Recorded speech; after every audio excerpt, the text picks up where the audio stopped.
Take the leaf off your mouth now that you have the facts on your side. Take a moment to reflect where you're from. Let reason guide you. See all tracks lead you out from the dark. See all tracks lead you out to the stars.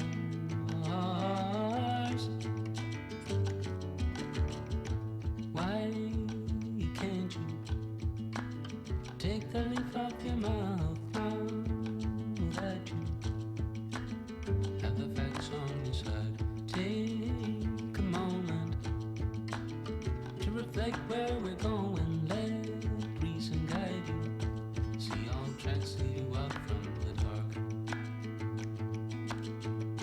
See all tracks lead you out to the stars.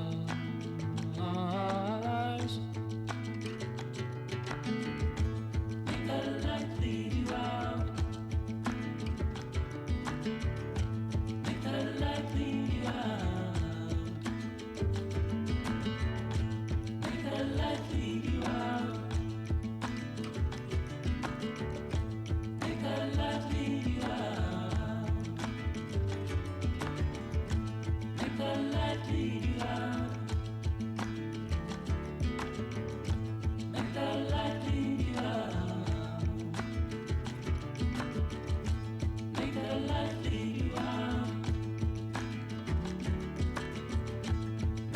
light lead you out.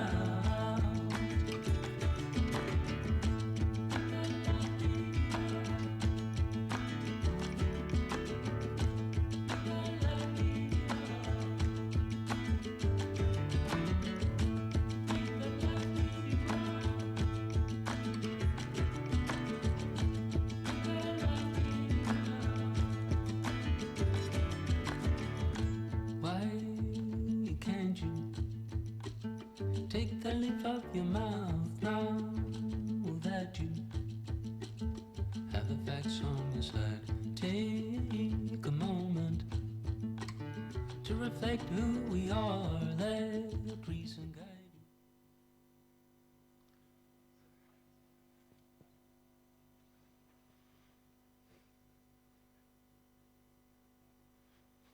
you. Okay, please take your seats. We are going to start.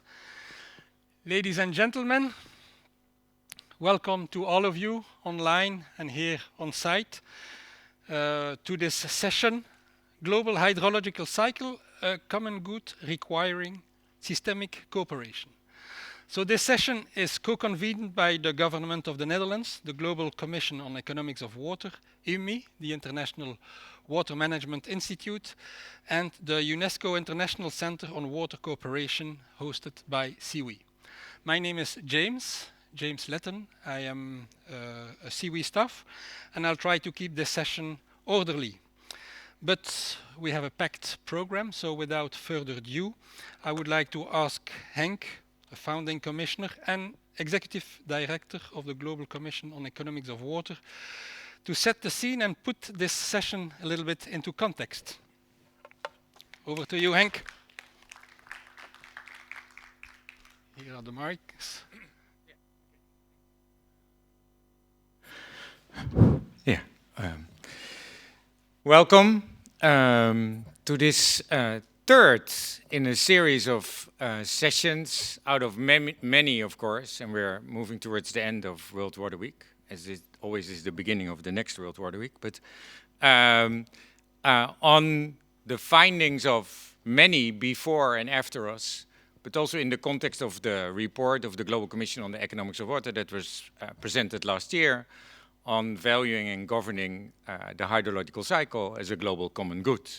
And our findings into that hydrological cycle in its relationship to our economy, environment, societies for the near and longer future, and its equity, sustainability, and resiliency is under threat, and that's undermining everything that we value and try to achieve. But then what? So the hydrological cycle, if we unpack it, the report shows nicely how in our policies, frameworks and guidance, we have quite a bit done on blue water in our rivers, streams, groundwater, in our oceans. But then looking at the green water part, good for over half of the rain on land, and that actually should be managed by land. You could say biodiversity at large, wetlands, soils, under stress, is the origin of half of that rain. And when we look at the policy frameworks that we have for them, they are there, but they are poorly regarded from a hydrological cycle perspective. So capitalizing on the fact that we, scaling out on a multilateral context, that we have many MEAs, abbreviation, multilateral environmental agreements. In all these MEAs we find water, in some even the hydrological cycle, but they're not capitalized on, let alone if you look at the water cycle as a organizing principle across this agenda, there's no capacity to actually achieve that. Now we have multilateral process with the UN conference coming up next year and in 2028. How are we going to anchor our findings and that of the vulnerability and opportunities of the world in a system that is not fit for purpose? Do we have to reinvent that system? Can we strengthen what we have?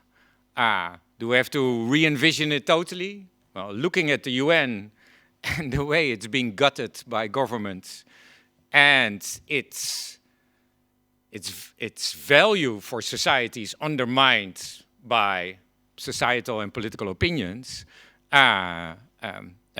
something new will not easily fly. So this is a delicate balancing act where we know that without a hydrological cycle that works for us, and we work for that hydrological cycle, we put our near future at risk. So that's all on the table of today as a third session, the institutional context on how we do this with what we have and what we can imagine that we need and institutionalized in our policies, programs, and practices, but also in our partnerships, and then banking on a pretty full year ahead with UNIA in December, a high-level preparatory meeting in Dakar in January, CBD, so Biodiversity COP, UNCCD, Desertification COP,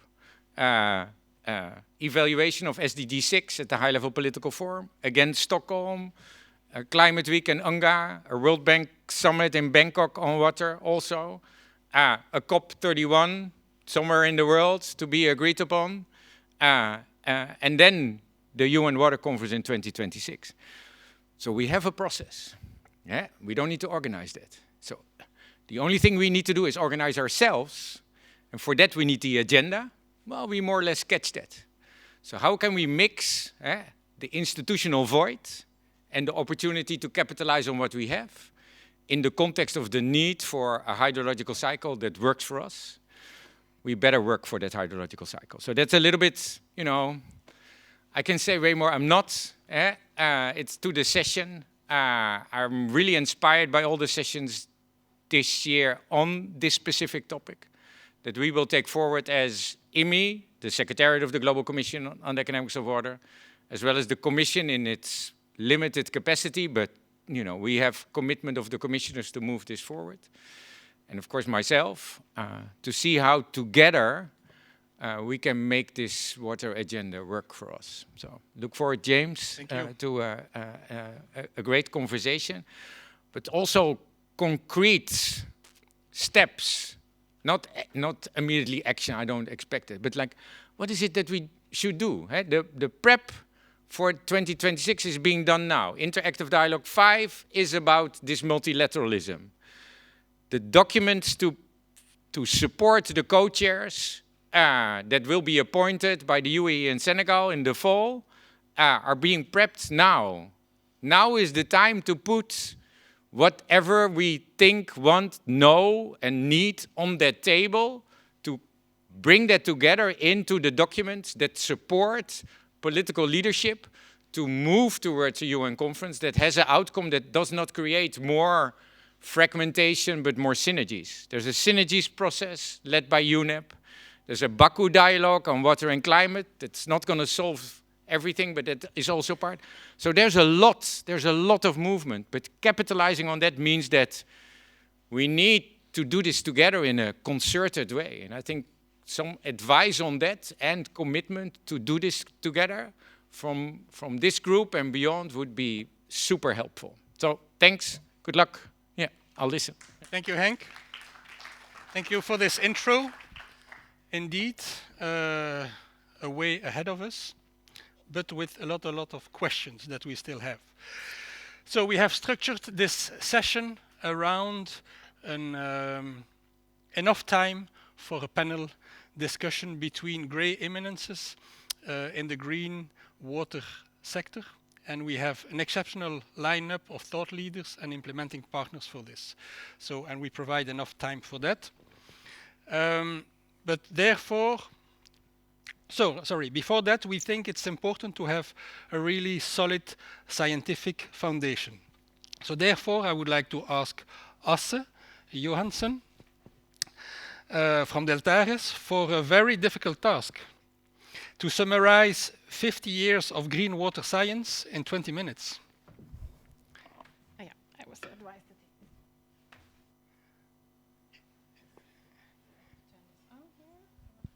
it's on. It's on. Yes. Okay. Okay. And Thank you. here is the clicker. Thank if you you very want to use much. it. Clicker. If you want, you can use those mics, no problem. Okay. Let's see. That's maybe what's most handy. Hello, everyone. And we're waiting for the slides. Brought a towel, but I'm not going to swim. You have to you click. I have to click. Okay. You click yourself to the right. Great. I'll do this like this. My name is Åse Johannessen, and I stand here today because me and Raymond Hafkenscheid got an assignment by Nils Vlaanderen from the Dutch Ministry of Infrastructure and Water Management to look into the topic of green water more closely. So and this is, you can say, a story of 50 plus years of green water and terrestrial moisture recycling science. And I'm very excited because for me, this is a topic that is, I've been working in this field for 25 years in different water areas.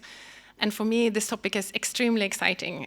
It's fundamental to everything that I've ever done.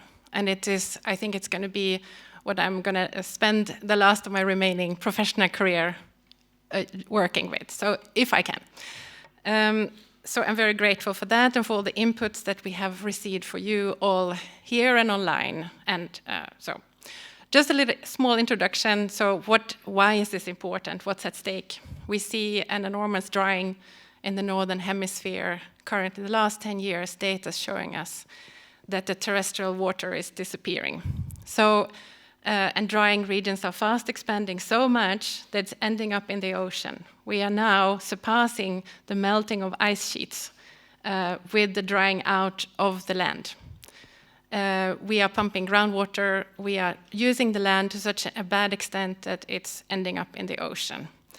And we have, by coincidence, the warmest years, 2003, 2023, and 24, were the hottest year on record. And even the climate scientists stand puzzled. We have a biodiversity decline, and the carbon sinks are vanishing. So we have a problem. So what does this has to do with green water? Green water is a bit of a cryptic term, maybe, but it's and I would argue, and the science is backing this, that green water is not just another issue. To add to other issues, it is our only natural, safe way of solution to all these crises. And I told this to my colleague, and they said, yeah, sure. Everyone says that. But the science is there to show us that this is actually the case. But the story of the green water is not yet out there. And it's a challenging story to tell because it is a systemic story, and we are not always very good at making systemic stories and bringing things together, the different disciplines. But we have, thankfully, also in the panel, and we have already, you can see here, there's some examples of that, very practical guidelines of actually how to do this. And to really understand this, I mean, you might think that green water, why a new term, why a new issue, and so on, but basically it's about working with nature to solve the Earth system crisis. So simple as that, and we can then work with other terms to help solve that in practice. So I'll start my sort of talk about the different scientific discoveries, and you might know this lady, Malin Falkenmark, who passed away 2023, and I remember sitting in the classroom with Malin 26 years ago, and she had a fantastic presentation about the governance of, or the lack of governance actually, of the water cycle. And she had been frustrated about the invisibility of the green water, so she started calling it the green water and the blue water cycle. So you have the green water as the water in the soil and in the available to plants, and the blue water in the aquifers used for irrigation and etc. So, and also she pointed out that, was Henk was just saying, that the terrestrial, the recycling from the green water is very important. So about, it actually dominates. So the 65% on average is falling back on land. And Malin also said, like, if you talk about IWRM, you need to talk about green water. And in the beginning, that wasn't the case. We had in the 90s, before in the 90s, there was a very strong sectoral approach.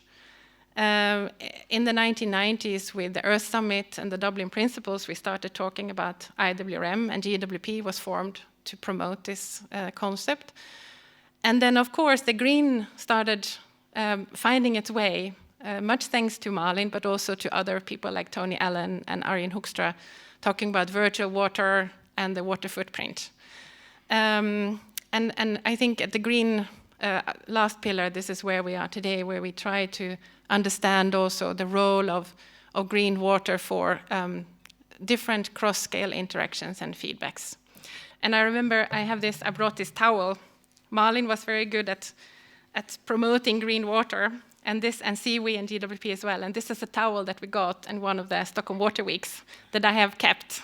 And this reminds me every time I use this about the green water. So this is one in many ways that CEWE and Malin was promoting green water. So, but Malin was not the only one. There is a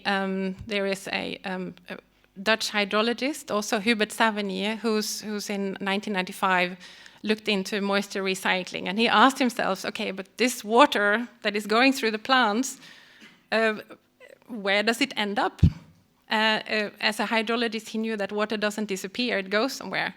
So he looked into that, and he defined a new, you can say, model for how moisture recycling works. And he could even see, for example, in Sahel, that in the middle of Sahel, the rainfall is very important. 90% of the rainfall in the Sahel are coming from recycled rainfall. But this research was not really picked up. So, and instead, one of his students, Ruud van der Ent, thought that this was a nice idea and started to do a global model. So he looked into global recycling of water. And this is when the meteorologists started to be interested. So you can see the red part on this map are like sink regions. So basically water evaporates from somewhere, but it also falls down as rain somewhere else. So now, because of this global model, this topic started to be a bit interesting. So I'll come back to this picture a little bit later. And this whole understanding that both Hubert and Ruud started working with, it means that for hydrologists, we always think about river basins, and our models work is often about river basins. We talk about river basins all the time. But the moisture recycling means that we need to think about water in a different way. We need to think about precipitation sheds. Where is the rainfall coming from? Because that's coming from outside, maybe outside your river basin. We even see that many of the large river basins often are more influenced by land use outside of the basin than inside.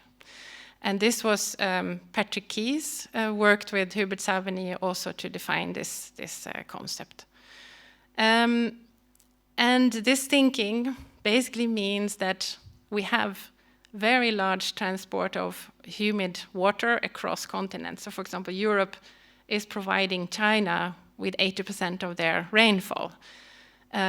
So there's a large-scale transport of moisture going on. Atmospheric rivers, some people call it. And you have, so this maybe between 500 and 5,000 kilometers. And maybe between 8 and 10 days is the average. So what does that mean? That means, for example, that a forest, like in the Congo, supplies a lot of the rainfall to the Ethiopian highlands. And so basically, that is the source of the Nile. So you have the Nile river basin being fed by a country which is not part of the River Basin Commission of Nile, for example. There has been a lot of research on, you can say, the relationship between loss of forests and loss of rainfall. It's very established all around the world. And we can see that what is maybe ironic is that we see a reduction in, if we take away the forest to use it for agriculture, we often see a reduction in rainfall that is then impacting on the agriculture. So this is a problem that the agriculture is now facing. Lots of areas that has been cleared for growing are now facing drought. Okay, this was the hydrologists, and fast backward again to the 1970s and a little bit on climatology. Here are some key reports that I just wanted to mention. One from MIT and the Swedish Royal Academy in 1971, and one on the WMO in 1979, both stressing the two-legged nature of climate change, so the land use aspects and the carbon emissions. 1979, there was also another report coming out, 22 pages long, emphasizing the role of the carbon, and also doing a very, very accurate prediction of how the temperatures would be impacted by increasing carbon dioxide. From, you can say, the land use-based knowledge was taken forward by this IGBP research program that has now merged into, I think it's Future Earth.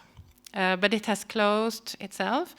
But it also fed into the IPCC, which was formed to take forward and deal with the issue of how to assess the climate impact and help the policymakers. But it had a main, you can say, it was based on the modeling that, the climate modeling that was used, and also on the climate carbon dioxide narrative. So in terms of so how is then, you can say, the climate, land impacting the climate? This is basic research that was done in the beginning of the 1900s, and also that, but it was not only in the, you can say, later on in the 1980s that people actually started to apply this to landscapes and to cities, like at the heating of cities, which is basically that plants, when they evapotranspire, when the water is flowing in the plants up, and when it leaves the plants, it's also to phase change from liquid to gas. It takes energy from the environment, so it feels cooler. I don't know if you've been spraying yourself this summer with water to cool yourself, to sweating. It's the same process. It's pure physics. But if you don't have that process, if you don't have the vegetation, you instead have heat remaining. So this is how you can say a direct climate impact from the land use. Evaporative cooling, we call it. And different vegetation and different elements of the landscape provide different cooling. So this is what we know. Often we also talk about the carbon drawdown of landscapes. That's also very known, and that has an enormous potential as well. But then another atmospheric scientist, and now I will talk about research. Maybe you knew about that other research on climatology, but now I'm going to talk about research that has effectively been ignored in climate science for a long time. And this was carried out by a professor, Milan Milan, who became a director at the acronym always, the Center, let me see, of Environmental Studies in the Mediterranean. And he was working at the European Commission research project since 1974, first on air pollution. And then when he walked to Valencia, where he came from, he was talking to people there who told him that pollution is actually not the problem, it's the rainfall. And so and they told him that there used to be we used to know that in the morning when there was a nice breeze coming in from the sea at 10 o'clock, we knew that there would be rain in the afternoon at 3. So they had this saying in Spanish. And then, of course, this rainfall replenished the groundwater that in turn fed the vegetation that was there. But this had disappeared. So Milan Milan went out to investigate this, and he noticed that he measured how much water was evaporating from the ocean, and he saw that there was 14 grams of water per kilo air. But then, at the current condition, he saw that this was not enough to trigger the rainfall anymore at the mountain inland, but there was something missing. And he also, of course, you know that the development in this region had been very much of urbanization, cutting of land. So he called this that the evapotranspiration from the vegetation provided and combined with the flow from the ocean. So this really flow was now lost. So we had reached a threshold. But he also knew that this water doesn't just disappear. This goes somewhere. So actually, if you see the below picture, you see that the moisture in the atmosphere is circulated back to the Mediterranean Sea. And there, it contributes to heating. And as you know, maybe the carbon dioxide is, of course, a very known greenhouse gas because it also stays so long in the system. But water vapor is a very potent greenhouse gas as well. What Milan Milan actually really showed with this research, because the main argument against raising or pointing out that water vapor has a really important part in climate change is that humans can't influence it. Milan Milan showed exactly that humans can influence how much water vapor we have in the atmosphere. We don't put it into the ground, we put it into the atmosphere. And what happens to that water vapor in the atmosphere? Well, in the summer, this was in July 2024, it's all well and good. But then when the autumn storms comes with cold air from elsewhere, it flows over the hot Mediterranean. We know that the Mediterranean is by now very hot, and brings with it very hot and moist air to the landmass, which is now cold. So the autumn. And the result we see, last year we saw catastrophic floods in Valencia. And Milan Milan foresaw this. He had analyzed disasters from 1945, and he saw that every disaster had the same pattern.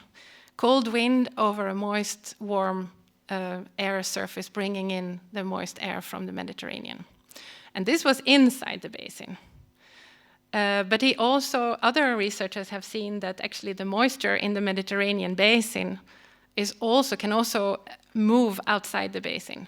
So it is depending on how the airstreams go. So this was a study on 2002 floods in Eastern Central Europe, where this big moisture in the air was moved and contributing to extreme rainfall elsewhere, outside the basin, which means that the Mediterranean is becoming saltier. You're removing fresh water to another place.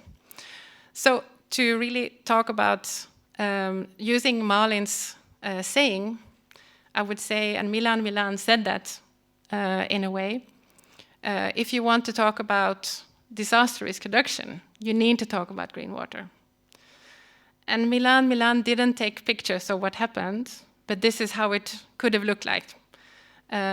This is same phenomena, but in another place. So this is from Puerto Rico, where the top photo is from before the Hurricane Hugo, 1989.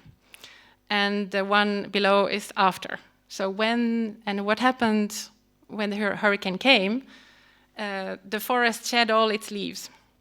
And so the evapotranspiration was reduced. So what happened is that actually this influenced the cloud base. You see that the cloud base is raised and it's higher. And so the heating of the land, the evapotranspiration, providing, you could say, not there anymore, provides the heating of the land, which then, you could say, lift the clouds, the condensation points. This is something that have learned reading about this topic. And we see globally, actually, that there is less and less clouds, low clouds like this. There has been a reduction, dramatic reduction lately. And this is what science is attributing this big surge in temperature increase lately, because clouds, they provide also very good reflectance. Of course, clouds, it's complicated. They can both heat and they can cool, but overall they cool. But this cloud reduction is really significant and serious. So you can see that here, if you have clouds, you really reflect away the energy from the sun. And we can also see that we know that we can also help and provide, you can say, we can control cloud formation by forests. We have also that they provide moisture, they provide heat reduction, and also they provide this condensation nuclei. So we have forests, actually in the leaves, they're often bacteria that go up with the rain, with the moisture, and they provide very important, you can say, small, where the water can condense. They really suck in the air and really actively create raindrops. So this is also a very important part, almost like a symbiosis between the forest and the rain. Just a little summary. I know it's a lot. Originally, I had like 100 slides. So this is a little bit of a summary of, I think what I find is amazing with the green water story is that it really connects different crises that we often talk about in isolation. And it talks, if I start in the groundwater, we know that we have really degraded this green water cycle, and by over-extracting the groundwater. And we know that, for example, groundwater is a very important heat wave. It really impacts the climate. And then we have the land degradation. We have you can say it, impacting on the clouds, in turn warming land and the ocean, impacting on how the disasters are materializing and where, and also impacting on the sea level rise and etc. And then this feeds back. So the feedback is a potent one.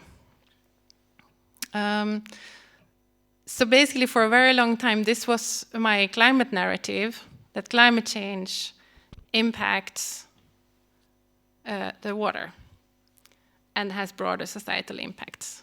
And when I listen to narratives in our media flow, in the scientific flow even, I see this narrative. This is the narrative that and which gives us also a little bit of, okay, we have, it's a passive one, we have to adapt and, yeah, it's not so hopeful. But then the green water narrative changes things completely around. It says that we can actually do something. Land use change has a big impact on the climate through different processes. and of course the larger impact on society. Not that carbon dioxide is not important, but some people even say that maybe it is a symptom rather than the cause. And just to finish off, I think some important things to say also, because this narrative gives hope, and it also gives us a local, you can say, agency, because it also tells us that local action can bring back the water cycle.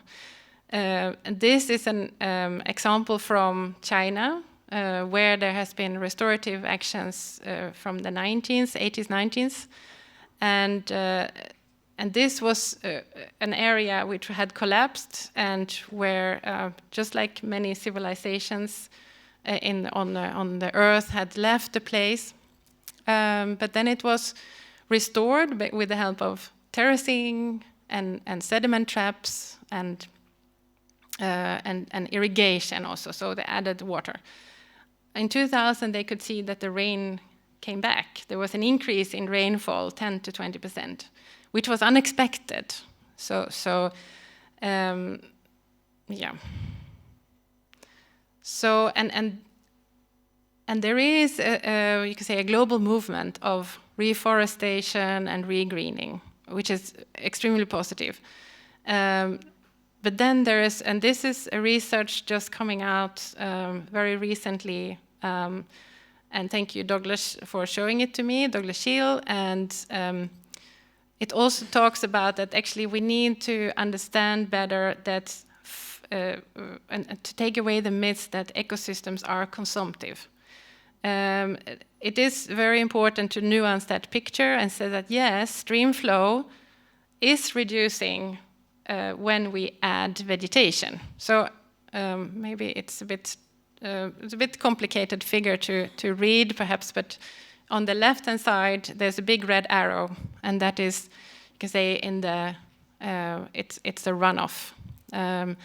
And often in dry areas we see this. There's a lot of runoff. You have flash floods now, and there's more evaporation. But the more vegetation we add, the less runoff it is, but we also have more evapotranspiration and more infiltration. So there's more water holding capacity on land, and forest acting as or ecosystems acting as a sponge. And some researchers also talk about ecosystems acting as a pump, even being able to bring in moisture to that area. It's more controversial though, but for example, Douglas and also Hubert that I've been talking to really believe that this theory is valid. And of course that this research that I just showed you did not take into consideration then that the water will also return as a rainfall. But this is if we work with regreening. Some research is also showing here, a young lady, Jolanda Theeuwen from Wageningen, is showing that we actually need to really understand the conditions that are enabling, you can say, these cycles to form again, so that we don't plant something and the moisture disappears, because then the regreening will not be successful. And then just quickly, some reflections from my side, and maybe like a bridge to the panel. And is that one conclusion is that the land use planning and management really needs to consider the atmospheric dynamics. And we see that often, I hear it often, people talking about land use planning, but they don't mention the atmospheric layer. This is a lack of governance, and Yoita Gupta has also published on that. There's a lack of governance at this layer. We don't have planning frameworks or financial incentives to manage this correctly. As well as the other way around, the climate community and mitigation community needs to consider land use. There's often a talk of climate change. There's climate change in the South America drought. This is something I just took from the a website from the European Commission. There's drought in South America, but no discussion of maybe where does it come from. And if we look at the research from Ruud van der End, we can also see how on the left-hand side, he just shows how we know that the evapotranspiration from the Amazon is moving over the forest and into this area, which is now dry. So we can wonder maybe how the deforestation in Amazon is contributing to the drought. And that needs to be more out there because we have agency to stop the drought. So this is, I think, wanted to stop on a positive note, that we have much more agency than we think we have. But green water is an under-described problem. And we are using mental models, and we are using, you can say, climate models and other modeling that are not sufficiently interdisciplinary. So basically, we need to up our working processes, we need to up our governance, we need to up our finance instruments to really support this more holistic thinking of how things can come together. And use this opportunity to bring this science that is actually so old, but it has been lying in the shadows and waiting to come out here. So if we talk about nature-based solutions, we have to talk about green water. We talk about disaster risk reduction, we have to talk about green water. We talk about IWM, we have to talk about green water. So bring your towel. Thank you very much.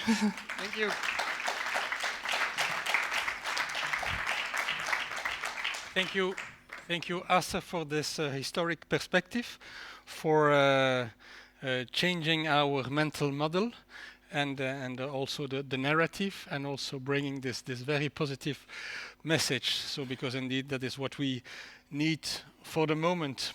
So we heard from traditional science, and I propose that we complement this with a scientific study on indigenous practices, on their contribution to the atmospheric rivers.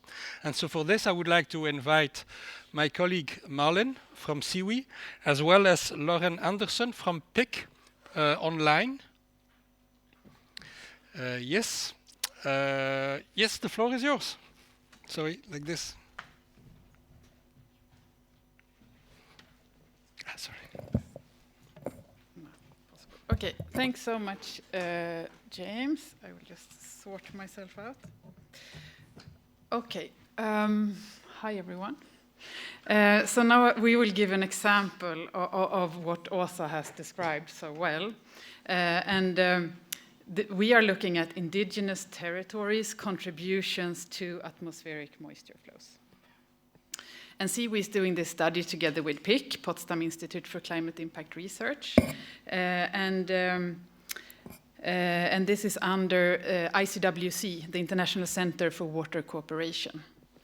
And I am here to give a short background, and then online we have Lauren and also Katarina from PIC to present initial findings from this study. So it's not published yet, but some really exciting initial maps. See if we can make this. Yes. So what we've just heard, here first, the forest-water nexus. Links between forest, trees, and water. They operate on both local and global scale. Local scale, improving soil moisture, improving soil quality, reducing erosion, mitigating floods, and so on and so on.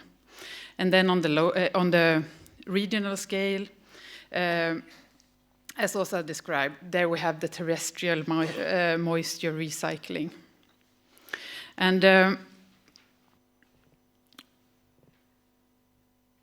this also, as also described, this is vulnerable to land cover and land use change.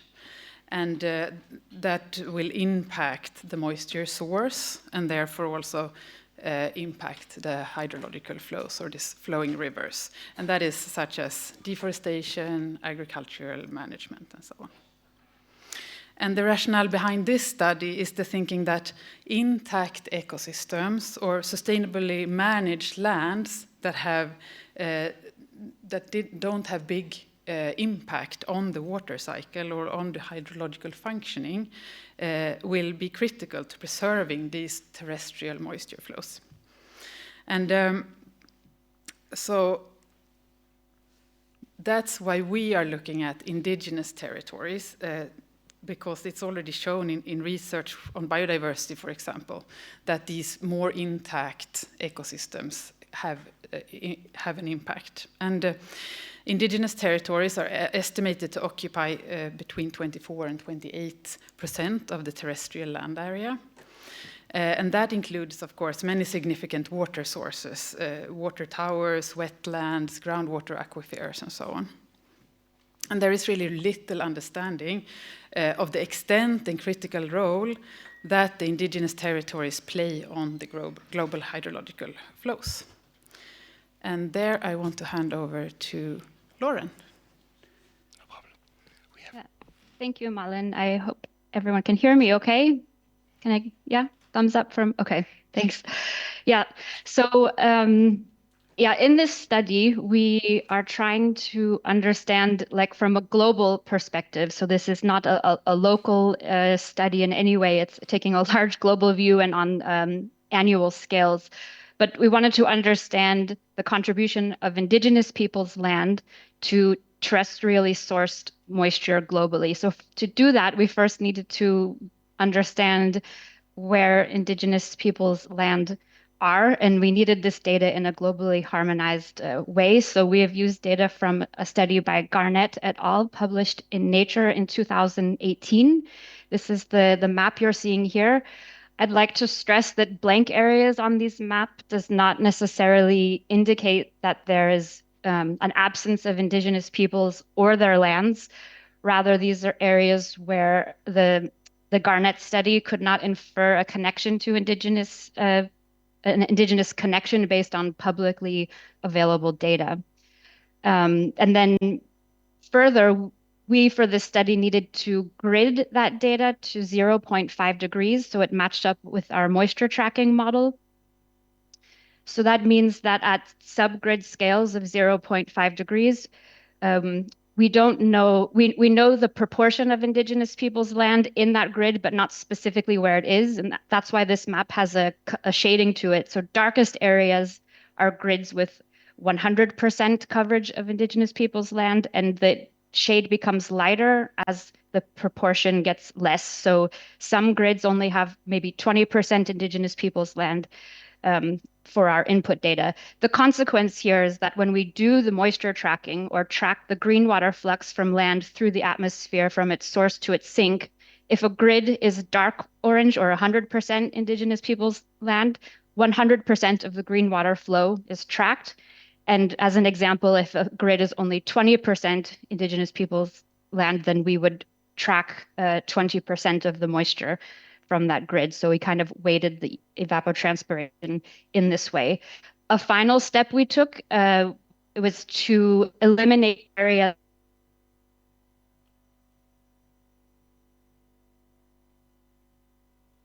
permanent ice areas. That's why a lot of indigenous peoples' land on Greenland is missing. And it also removed very dry areas. So we're also missing from this map for that reason. Yeah, so next slide, Malin. So this, with this map of indigenous peoples' land and the green water flux coming from that land, we mapped what's called an evaporation shed of indigenous peoples' land. So earlier, the precipitation shed term was introduced. That's the source of an area's rain. This map is the inverse. It's actually the fate of green water flow from indigenous peoples' land.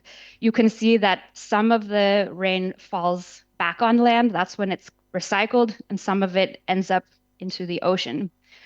What can really stick out is that there are some regions in the world that are receiving upwards of 1,000 millimeters per year of rainfall sourced from indigenous peoples' land.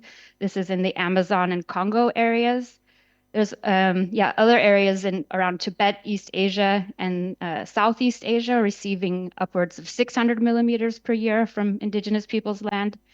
And you can also just see that there's quite a lot of coverage, or a portion of the globe receiving around 100 to 200 millimeters per year from indigenous peoples' land. And at this global and annual scale, we find that indigenous peoples' land is the source of about 25% of rainfall on land. Next slide. So here, I'm glad that it's running. It's a small movie showing the same annual evaporation shed, but cycling over each month to give a view into some of the seasonal changes of the indigenous peoples' land evaporation shed.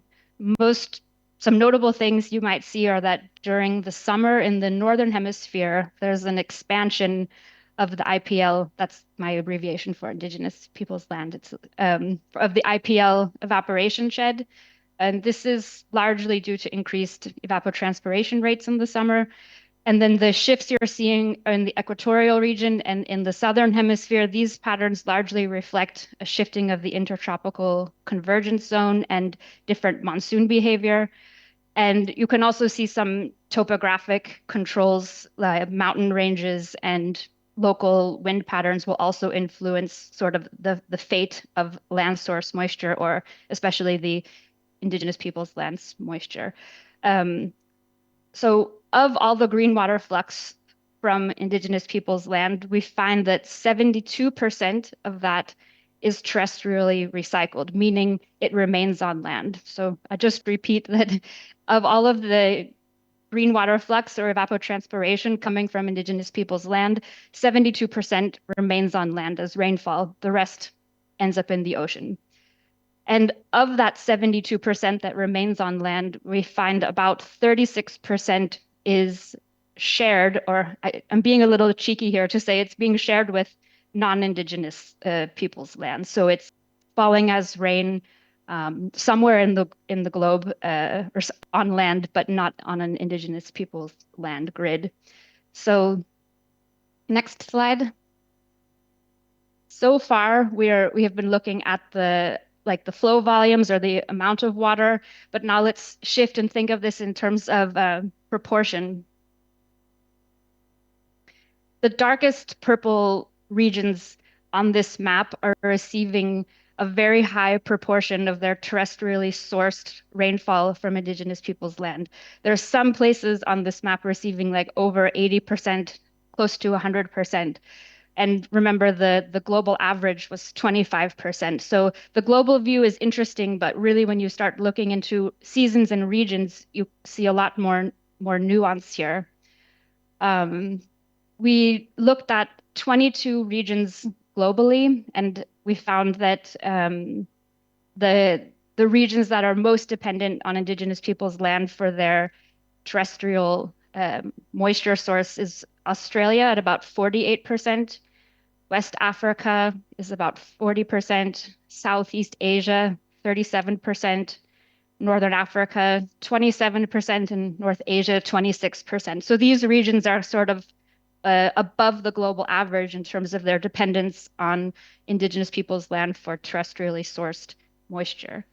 And finally, the last slide I'd like to show you, next, Malin, yeah, thanks, is a view into the West African region. So I mentioned there were 22 regions we looked at globally.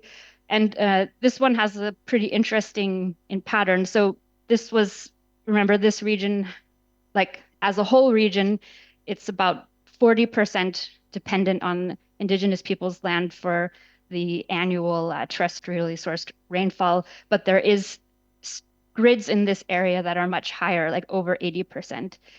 And in the chart to the left, the blue line is showing the actual amount, the volume of moisture entering this region each month as rainfall from indigenous peoples' land. And it pretty much follows the wet dry season trend. Shaded in gray are the months that we found to be the driest months of the year, November to February.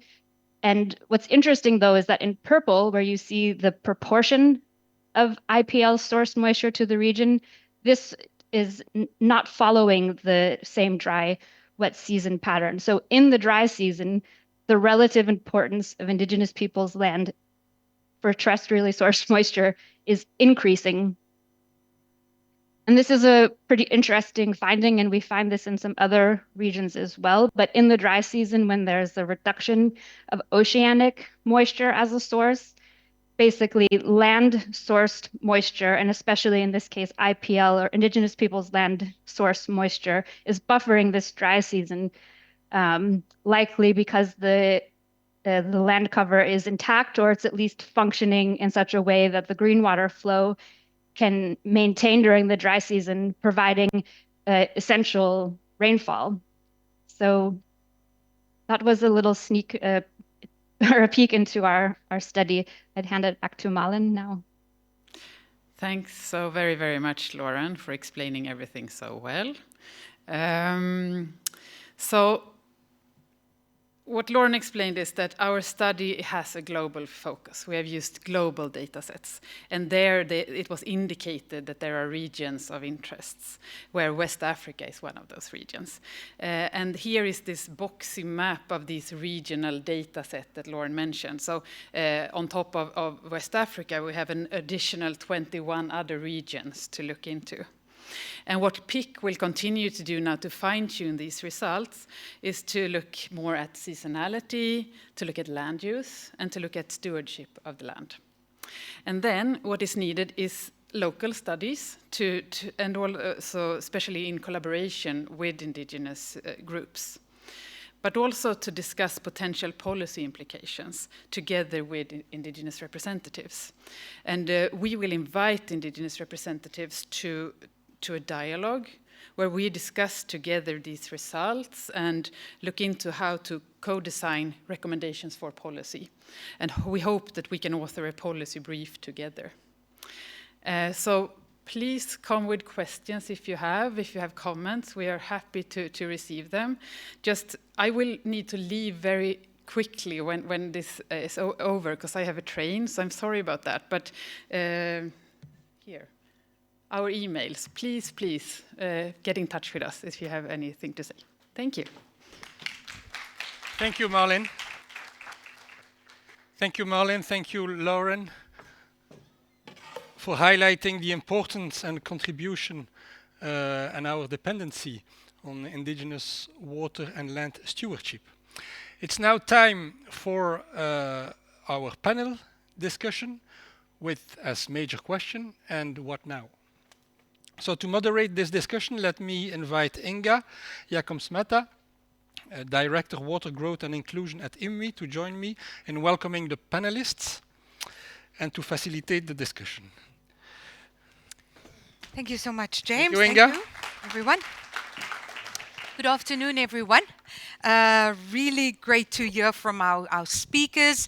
And if you're like me, not working on the science of green water, you're probably thinking, wow, I have the power to stop droughts. How the hell do I do that, right? So, I mean, it's incredibly empowering. And we have a very illustrious panel to help us think through how do we do that? What should we do in terms of the way forward in governance approaches, economic approaches, and so on. So I'd like to introduce our panel. We have quite a big panel. They're both in person and online. I'll start with Stefan Uhlenbroek, my former colleague, but now director for the World Meteorological Organization. Welcome, Stefan. We've also got Sonia Kuppel, who is the Secretary of the Water Convention at the UNECE. Welcome, Sonia. We have Natalie Topa, who is the Global Advisor for Regenerative Resilience at the World Food Programme, joining us online. We have Yolanda Lopez Maldonado, who is a Mayan Indigenous peoples representative, an Indigenous scientist, CEO of Indigenous Sciences as well, earth scientist. We also have Isaac Chaluva, who is the director of Tieni in Malawi. We have Martin Kovac, who is the co-author of The Water Paradigm. Thank you, Martin. We have Walter Jenny, who is a soil microbiology and plant ecologist, joining us online. And we have Zach Weiss, who is a practitioner in watershed restoration and ecosystem regeneration.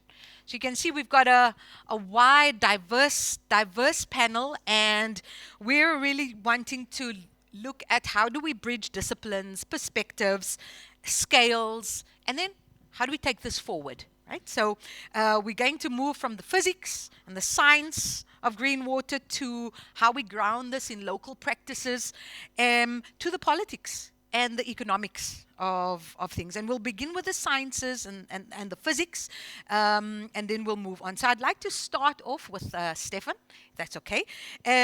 Stefan, when you hear us talk about the 50 years of green water science, do you recognize the divide between atmospheric science, blue water management, land use planning? What in your view is being overlooked? Thank you very much, Inga. Welcome, everyone. Well, talking about the divide, I think it starts as the way we are educated. Many of yourself maybe studied hydrology, and then some of the things you have seen in your textbooks when you studied, and then others are maybe coming from meteorological background, agriculture, engineering, or whatever. And with all the fascination, and I think we had a very nice keynote, but I think some of the things are well established. I'm not saying this is not new, but we have to realize when I was teaching in Delft as a professor of hydrology, we always said the soil moisture, evaporation, recycling flux, it's the Cinderella of hydrology, we called it, and that was like 15 years ago. So it's the beauty that nobody sees. It doesn't get the attention, but I think as she was reviewing for the last 50 years, this kind of is described. And I also what I, in terms of overlooked, just one more comment, and I really appreciate this lecture, but we have to be very careful that we not say every forest is a sponge and every forest is kind of contributing to some moisture recycling or is only beneficial. Of course, can be major beneficiary for carbon sequestration, and the moisture recycling is an important aspect. But it always depends on which species we use, how we reforest, where and what and how, what is the rainfall regime. So it's a quite complex story. So what is overlooked is kind of that we really need to appreciate the complexity of that and really understand it, and then properly plan it to really make sure that we don't jeopardize potential benefits which we hope from carbon sequestration by reducing downstream water availability. And yes, there's moisture recycling, but we have to see, in which landscape, in which species, and how this all plays together. So I think we need to really understand that complexity and appreciate that. I think that's a bit overlooked. Stefan, can I just stay with you for 1 second, because we also received questions online. And so there was a question from Anne-Marie Klaassen from Wageningen University asking, somebody's laughing. Is that you? No, it's not me. It's our colleague, and she's texting me all the time. Ah, wonderful. Well, hi, Anna-Marie, in the ether. There was a question about what data do we need to truly understand and manage green water? Where are the gaps? How can we make green water data accessible, usable, trusted? From a WMO perspective, speak to us about some of the data issues. Of course, that's the main mandate of the organization. And I think we need to learn from meteorologists. If you look how much data sharing is there in meteorology, to produce global weather maps, every so many minutes, there's global data coming from weather balloons, from weather radars, from ground stations, from global atmospheric models to generate continuously updated weather models.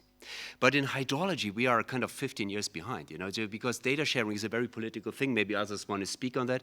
Much of the hydrological data is not shared openly, and we really have to create that political will and understanding, because only if we share the data, we understand this much better. And this is stream flow is one very political parameter, because knowing how much water resources have in an upstream country is very important for the economic power that the upstream country might have for compared to the downstream country. So that's important to understand. But it's also moisture and really evapotranspiration, I don't like that term actually as a professor. Say, no, you shouldn't say that, because we really have to very carefully distinguish between the interception evaporation, the transpiration, and the soil evaporation. These are different mechanisms, and therefore we need to delineate these three and really be careful to understand these processes well, and that needs a lot of data collection and sharing openly. Yeah, we'll get back to the issue of data sharing. Thank you so much for that, Stefan. So really, we have some ways to go with data collection and then the sharing of these mega data. I'd like to move now to Martin, if that's okay. Co-author of the New Water Paradigm. Martin, in your work, you talk a lot about small water cycles, which is, the very essence of what green water is all about. This local efforts that have global effects. Tell us a little bit about, what do you see as the biggest threats that destabilize these cycles, and how will we feel the effects? What role does green water play in this destabilization? Thank you. If we talk about physics, full water cycles consist 4 components: land, soil, plants, and rainwater. And in our practice, we heavily influence all these 4 components without any public monitoring. So this is very important, that we have to establish a monitoring systems on hydrometeorological level of institutions within all countries to understand what is the precipitation amount of that particular country and what is the level of ecosystem use of rainwater within that country within the year. This is the basic step for understanding what is the portion of blue water and green water. And it's very important, if we speak about climate change, to focus on what is happening on the land, because dry land is really overheating by 20 and more Celsius. So really photosynthesis process and plants really cool the planet, but provides another services, not only carbon cycle, but water cycle, nutrition cycle, and transformation of solar energy. And landscape layer is absolutely key, because it decides what is happening with rainwater and what is happening with solar energy. So I think it's very important for these debates about climate change and international community to include land use, hydrological, and thermal impacts on changes of water cycles. After then, we will get right numbers and much better understanding what is happening. I think this is this paradigm shift. And we have some institutional things to support this new approach, this new water soil and new water and new soil culture. These institutional aspects are that we have to monitor. We have started monitoring of small water cycles and portion of rainwater and its ecosystem use of this rainwater within the year. At the same time, integrated planning. We have to start from local level. Local level is really a base, what is happening in cadastral area, because there is an interconnection with local stakeholders, and there is an interconnection with national policies. And at the same time, preparation and implementation of nature-based solutions, preparation and implementation of regenerative approach within the agriculture, within the hydrology is absolutely key and essence for the future transformation, where we can, within circular bioeconomy processes, really put things in the cycles, in stability, and provide stability. And I think our key experience is that we developed economy of green water. This is how we can restore small water cycles and how we can fund this action. But very important is our experience of a new water paradigm expert team, that we develop multi-sectoral action planning methodology. This is the way how we can set up multi-sectoral action plans to restore water cycles on local, regional, national, and global level. And I'm very happy that my colleagues and this scheme is providing the answer. What are the multi-benefits? What are the synergies once we have this global action plan? And this plan is setting a target, 750 cubic kilometers. This is something what was missing from our planet on water holding capacity. Once we will return it, within 10 years, we are game changers. We are having a positive influence on the flow of the water on the continents. Thank you. Thank you very much for that. I mean, I want us to get back to also how do we do that? I mean, many countries, you spoke about the local level and the need for data collection. Many countries can't even collect the water that they have available at the moment, let alone, sort of in the air or Yeah. in the ground. Yeah, interested to hear how we strengthen that capacity. But we'll get back to that in a minute. I'd like to move now to Walter, if that's okay. Hopefully online. Walter, are you with us? Can you confirm? Yes, I am. Thank you. Oh, there you are. Wonderful. We see you bold, big and bold on our screen with us here. Right. Walter, from a soil and plant ecology perspective, what role do biological processes play in restoring green water flows and stabilizing the hydrological cycle? And what effects can this have on our local and global climate? I assume you've also heard the previous panelists and speakers as well. So if you can build on that. Thank you. Yeah, look, of course, yes. Well, look, greetings. No, look, basically for the last 4 billion years on this planet, blue water was, of course, fundamental in governing the climate and geomorphology. But this was extended massively over the last 420 million years as life colonized the land, the 29% of area that was previously dry, rocky land, through fungi and plants. Because those fungi and then those plants created the Earth's soil carbon sponge, and with that, it extended the water holding capacity, retention of those soils, their capacity to sustain longevity of green growth, and of course, transpiration, even greater than that of the oceans. And of course, it's that transpiration, as was mentioned, it's a different from evaporation. That transpiration flux is then fundamental in cooling the climate. 24% of the incident solar radiation is actually taken from the Earth's surface back up into the atmosphere through these transpiration fluxes. And they, of course, then, that water in the air creates the clouds, which govern another 33% of incident solar radiation reflection. So there we've got nearly 60% of incident solar radiation going back out to space, cooling the surface. And if we can cool the surface, then again, 100 years of data, Stefan Boltzmann physics, we massively reduce re-radiation of sensible heat from the Earth. Okay, the equation is the fourth power of the temperature in degrees Kelvin. And of course, it's that re-radiation of heat which drives the greenhouse effect. The greenhouse effect isn't governed by gases alone, and the gases, of course, are dominated by water vapor. It's driven by how much re-radiated heat. So we can actually turn down the greenhouse effect just by keeping soils and land surfaces cool.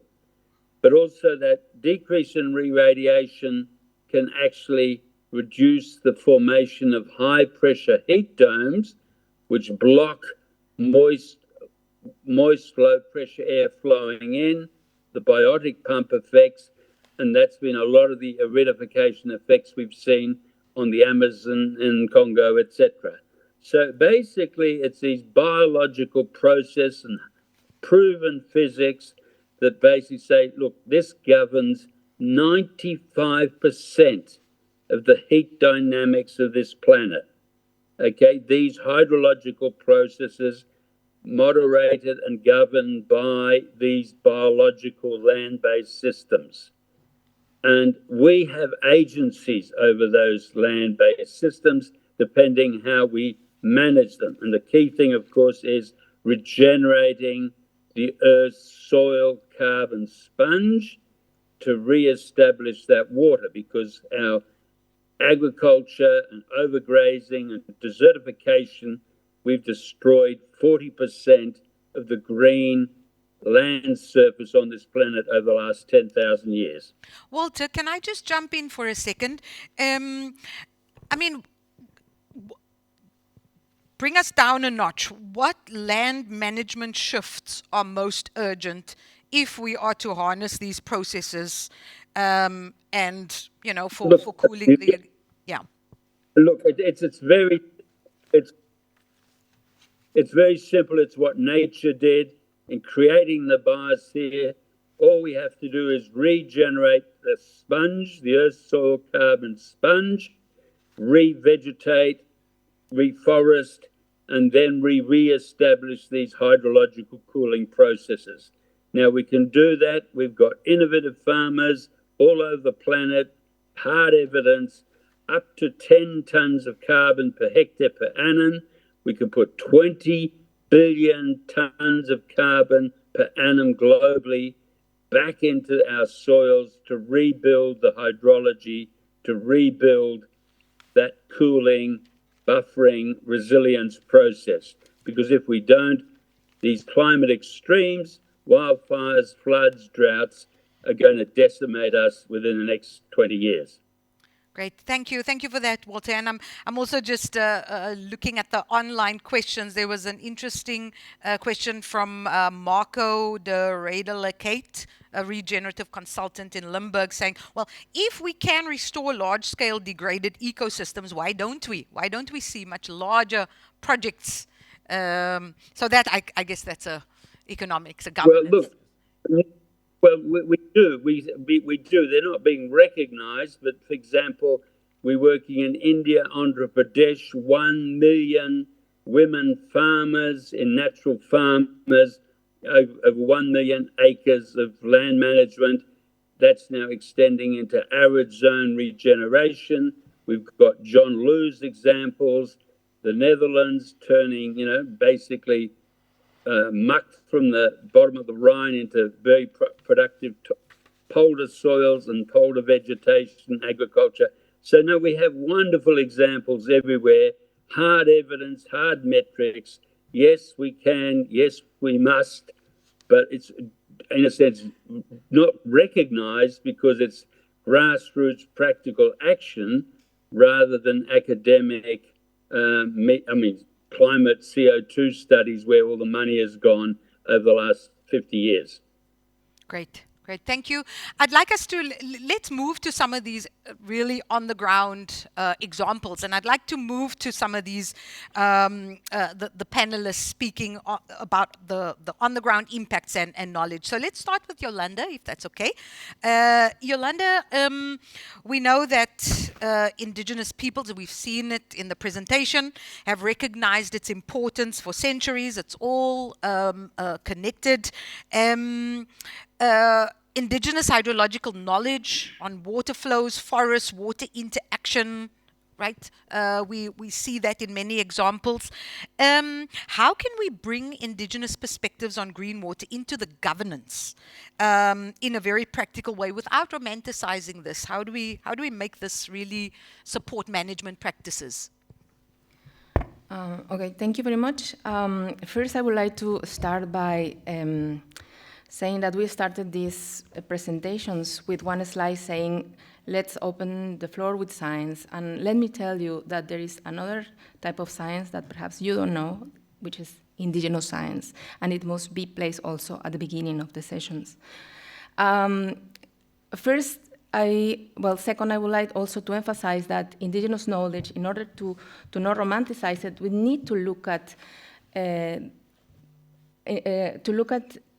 with a different approach. And this approach is by understanding that we indigenous peoples, we have our own complex systems for understanding and monitoring natural phenomena, including water systems. And this involves tools, methods, approaches, philosophies, principles, which conform, you are all scientists here, a different but very valid, unique, holistic, and important type of science that I will invite everyone to learn more and to self-educate yourself, because as an indigenous scientist, I learn a different paradigm, the modern academic Western science. So I invite you to approach to me if you want to learn more.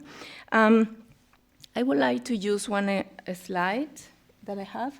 Let me introduce a groundwater cave in Yucatan. It's called cenotes.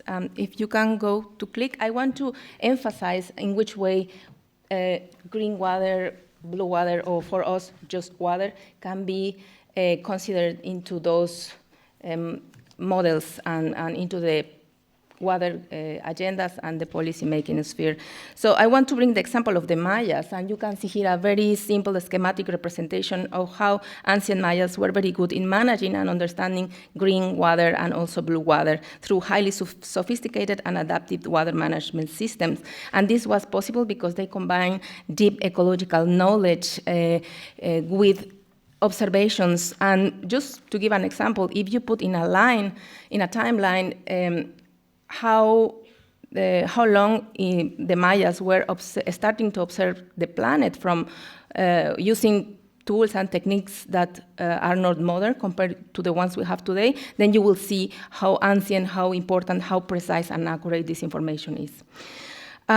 So just if you click again, it's one slide because they asked me to present only one slide, but I managed to put 3 on one. We are very intelligent. So indigenous peoples from the Mayan area of Mexico, but also in South America, in some parts of South America, they were very good mathematicians, engineers, because the Mayas were a water-oriented society, so they were able to build and construct terraces to modify the landscape to adapt to very critical conditions in a place where water was scarce completely. So for example, you can see that in the image, some modifications of the natural and artificial reservoirs, and they call it aguadas, but we have also chultunes, which were different natural or man-made constructions. We have cenotes. So essentially, there were different ways in which the Mayas were able to thrive as a civilization for more than 3,000 years. And what I wanted to emphasize here is that there is a lot of information to learn from those ancient civilizations that are also contemporary civilizations. We are not opposed to science or to development, but we really want to be included. And one way to include this is by respecting, acknowledging our different but valid knowledge systems or indigenous science. Thank you. Great, thank you. And I guess also coming up with real like co-management modalities, right? It's the co-governance that's so key. Isaac, I'd like to move to you now, if that's okay. You know, I think Yolanda made a good case that it starts with local efforts, you know, and in your space, improving retention, reducing runoff. Today's groundwater, here is tomorrow's rainfall somewhere else. In Malawi, where you work, how is green water understood on the ground? Are communities aware of their practices and how it impacts rainfall and water availability somewhere else? Thank you very much for giving me the opportunity. Generally, I would say farmers understand that what is happening in one place of the globe affects the other part of the globe. So generally, they understand and they are able to relate the practices that they are doing that can influence and indeed influences the rainfall patterns. Why I'm saying so is because they're able to relate the changes in time. In the old and in current, they're able to know that in the past we are receiving rains in this time, and the rains were consistent, very reliable, up to the end. They expected the time that this time we expect rains to end, but these days it's not the same. And they're able to talk about the variations in time of rainfall initiation and the time that they end. Even the variations in terms of quantity, they're able to talk about that, and they are relating. However, they would, as much as possible, wish they were able to get assisted to get them out of some activities that drive them to do certain things that violate the hydrological cycle or bring the hydrological cycle into imbalance. I would give examples of maybe the extraction from the natural resources is unsustainable sometimes because of poverty. They are forced to make charcoal, for instance. They are failing to create large portions to regenerate, to build the forest because they are, actually extracting from those initiatives quite unsustainably. However, if they are assisted, then they would probably realize their dreams, because their dream is to have a normal hydrological cycle working for them and not creating problems. Currently, there's a gap. There's, I can say the hydrological cycle is injured. That injury is brought in because of the actions of humans, over-extracting from the environment and resources, very unsustainable. So in Malawi, we have, and through TN organization, we have the deep bed farming. We noted that what is injuring the hydrological cycle is malpractice in terms of our agricultural, practices. So most of what we receive as rainfall is allowed to escape through erosion. And this is just helping me to illustrate this. Yeah, in the first picture, you can see that most of the cultivated fields are injured, are actually very dry and hard. So what we do in deep bed farming, we break that hard pan, and we do it once. And once we do that, we create furrows and beds which are ready to receive all the rainfall. And I can tell you that technology, more than 90% of the rain we receive is harvested. So farmers are very much aware that they need to harvest that rainfall because it comes, and sometimes it may pass 3 or 4 weeks without coming, without having rains. So once we harvest that, we keep it in the soil. So they're able to keep the soil, the harvested rain in the soil, and then it becomes ready now for the crops, but also for feeding the groundwater. So these farmers who are on deep bed farming are more resilient to climate change impacts, like dry spells. And because they harvest more than double or more than triple in that case, then they become food secure, income secure, but also they help in regreening the catchments using the deep bed farming. So we are actually regenerating the catchments which were almost dying. And in that way, we achieve a very important aspect of healing the hydrological cycle.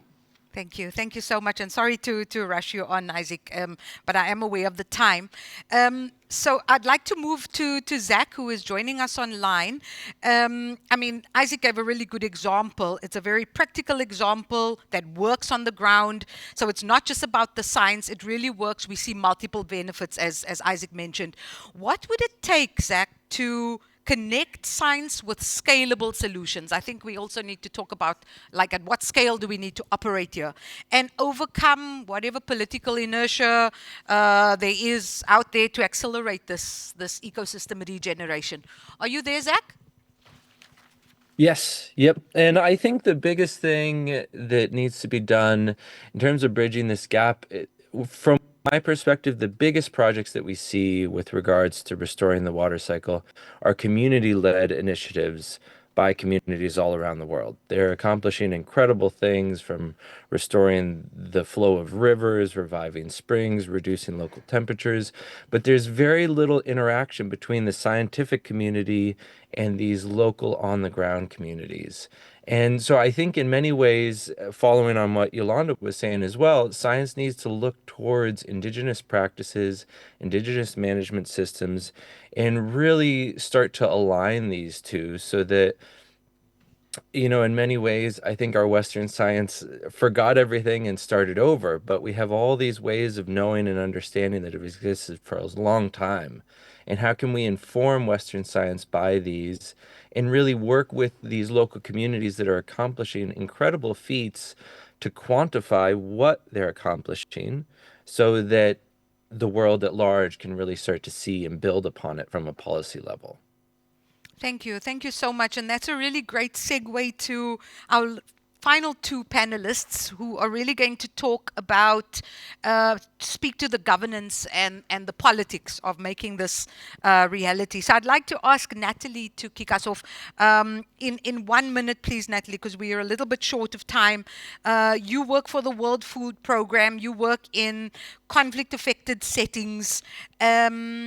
What kind of governance arrangements could allow us to treat green water as a common good, especially in places where there are these competing needs, conflict risks are high, this is not always the priority for governments? Where do we start? Well, I think, I mean, we've had such a rich conversation today. Understanding that water scarcity at a global level is really a perceived issue. We only have a finite amount of water. We don't have more or less. Maybe hydrologists will disagree, but the water is changing forms and location. We have severed those Ethernet cables. And so the question is, how do we stop the superhighways and turn them back into parking lots of that water? I can't tell if the slide is showing that I have shared, but there are 3 examples. There's one, is that showing the slide that I shared? Yes, there we go. So from left to right on the top, when I was in Iraq with the ancient Sumerian people sitting in their huts drinking yogurt, their water of the Mesopotamian marshes is being dried out and alkalized because of what is happening in Syria and in Turkey, where water is diverted or dammed up and no longer flowing into those ancient marshes. That's a transboundary question. Water doesn't care about the stock market or political boundaries. And so those conversations have to be within that precipitation shed, within that evaporation shed. In Kenya, the landscapes in northern Samburu are melting away with erosion. And then in South Sudan, when I was in Bentiu, which if you know South Sudan, where it really enters the low point in the swamp, we had excavators in the swampy area that are holding back dikes. And I want to tell them, get those machines higher up in the landscape, because the same way when we take a shower, we don't first get out of the shower and start drying our feet, right? We dry the head first and stop that water from going down. And that's how we have to think about watersheds. So the reason that South Sudan is flooding is not only because of climate change, but if you look at the urbanization in every town that's within the Nile River Basin, that water is being released artificially. And it's causing the superhighways instead of those parking lots. And I also want to just point out that, drought occurs when the rate of evaporation is higher than the rate of precipitation. When we focus on climate change and this narrative that the communities that suffer most from climate change are the ones that had the least contribution. That takes away the agency from many communities who on the ground actually can do a huge amount of work. On the lower left, there's farms in Tanzania that we have worked with. There's a before and after photo. After 1.5 years only, we designed that landscape full of what I call throats, earthworks, water harvesting earthworks that allow that land to swallow and quench that thirst. And park the nutrients. Water is carrying nutrient. It's a conveyor belt. In so many civilizations around the world, we've seen that when we sever the vegetation, the sponge on the land, we have forced displacement of water, which leads to forced displacement of soil, and that can contribute to forced displacement of people. Natalie, the soil is the largest and cheapest water storage tank that we have. When I train farmers, I ask them, who are the 3 thieves of water? It's the sun, the wind, and the slope. So on a farm scale, we can mitigate those thieves. On the right-hand side, where you see lower right-hand in Mauritania, where the World Food Program is leading efforts in large-scale land restoration, 300,000 hectares since 2018. Natalie, but I also sorry, I'm going to have to cut you because we are running behind time. So I think you've made a good case for really needing to interrogate these development programs, these large-scale projects that we are running, and how do we build this into the design of these programs. So thank you for that. I do want to give the final word, last word in 30 seconds to Sonia, because Sonia from the UNECE, you're really working at this interface of water and climate governance.